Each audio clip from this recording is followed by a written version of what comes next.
On ho kúpil tam pri Žiline, má nejaký pozemok. Či pri Žiline? To už tam A než on chcel povedať, že v Tatrách chcel.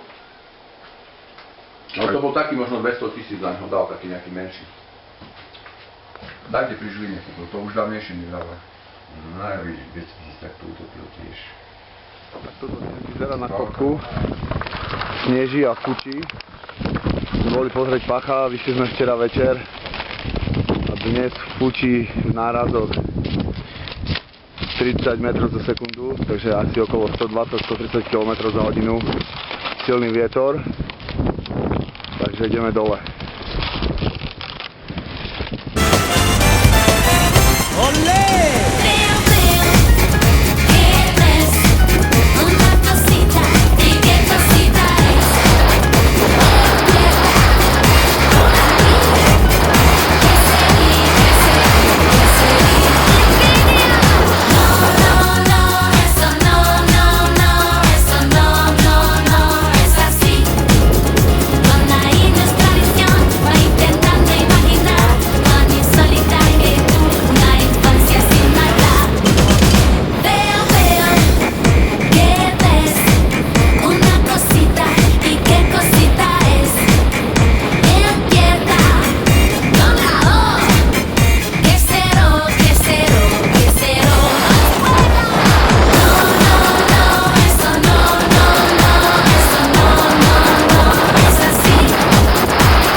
Lyžovačka na chopku.